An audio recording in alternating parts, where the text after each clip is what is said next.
লক্ষ্মী প্রতিমা দু হাতেরও হয়, আবার 4 হাতেরও হয়। কোন ধরনের প্রতিমা বাড়িতে পুজো করা উচিত? এই প্রশ্ন অনেকেই করে থাকেন। আজকের ভিডিওতে সেটা তো বলবই, সাথে মা লক্ষ্মীর পুজোর সমস্ত খুঁটিনাটি বিষয়গুলো আপনাদেরকে জানাবো। আমি শ্রী সুশান্ত, কলকাতার বিরাটির নবগ্রহ জ্যোতিষ কার্যালয় থেকে বলছি। আমাকে সাবস্ক্রাইব বা ফলো করে রাখুন প্রতিদিনের রাশিফল এবং জ্যোতিষ ও আধ্যাত্মিক বিষয়ে তথ্য পাওয়ার জন্য। আর আমার ফোন নাম্বারটাও সেভ করে রেখে দিন, কারো উপকারে লাগতে পারে। এবার আজকের প্রসঙ্গে আসছি। গৃহে মা লক্ষ্মীর পুজো সংক্রান্ত বিষয়ে পণ্ডিতদের মতামত হল, মা লক্ষ্মীর 2 হাতের প্রতিমাকেই গৃহস্থে পুজো করা উচিত। ইনি হলেন গৃহলক্ষ্মী, আর 4 হাতযুক্ত লক্ষ্মী হলেন মা মহালক্ষ্মী। বলা হয়ে থাকে এই 2 রূপের মধ্যে 2 হাতযুক্ত মা লক্ষ্মী অনেক বেশি ধীর স্থির, অপেক্ষাকৃত অনেক কম চঞ্চলা। এবারে বলছি, মা লক্ষ্মীর প্রতিমা কোথায় রাখবেন।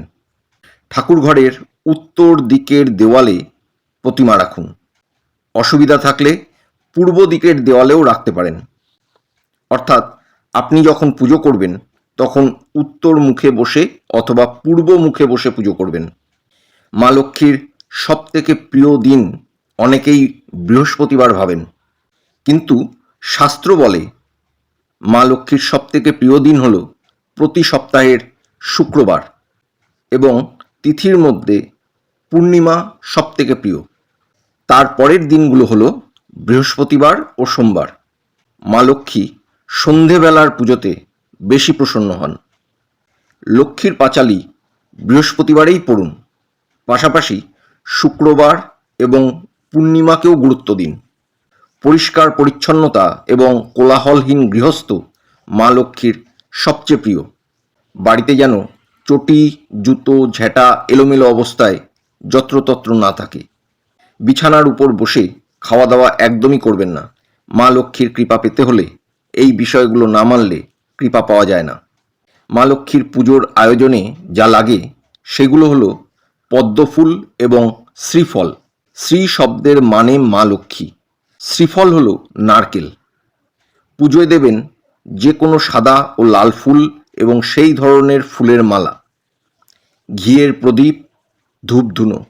মা লক্ষ্মীর পুজোয় জলপূর্ণ ঘটে একটি পরিষ্কার কাঁচা টাকা অথবা রূপোর টাকা এবং একটি সুন্দর ও নিখুঁত দেখে গোটা সুপুরি দিন। ঘটের উপর 5 পাতাযুক্ত আম্রপল্লব দিন। আম্রপল্লবের উপর হলুদ, চন্দন, ধান বা চাল দিন। তারপরে সেই ঘটের উপর নারকেলটি বসিয়ে দিন। ঘটের গায়ে সিঁদুর দিয়ে স্বস্তিক চিহ্ন আঁকুন। মা লক্ষ্মীর মূর্তির পাশে থালায় রাখুন হলুদ, চন্দন, চাল, আলতা, সিঁদুর, শাঁখাপলা, বস্ত্র, 2টো নিখুঁত গোটা সুপুরি সহ পানপাতা ও 1টি বা 2টি কলা, পুজোর ভোগ ও পানীয় জল। পুজোতে যে চাল বা ধান দেবেন তা যেন ভাঙা বা ত্রুটিযুক্ত না হয়, সেদিকে লক্ষ্য রাখবেন। পুজোর সময় অবশ্যই শঙ্খের ধ্বনি দিন। কাঁসর ঘণ্টাও বাজানো যায়, কিন্তু ছন্দ বজায় রেখে বাজাবেন, তাতে যেন কোলাহল বা অতিরিক্ত শব্দ সৃষ্টি না হয়। তবে মা লক্ষ্মীর পুজোতে তুলসী পাতা, দূর্বা, বেলপাতা না দেওয়াই ভালো।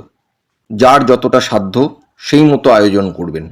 ভক্তি, শ্রদ্ধা এবং পরিষ্কার পরিচ্ছন্নতাই মা লক্ষ্মীর পুজোর মূল সামগ্রী।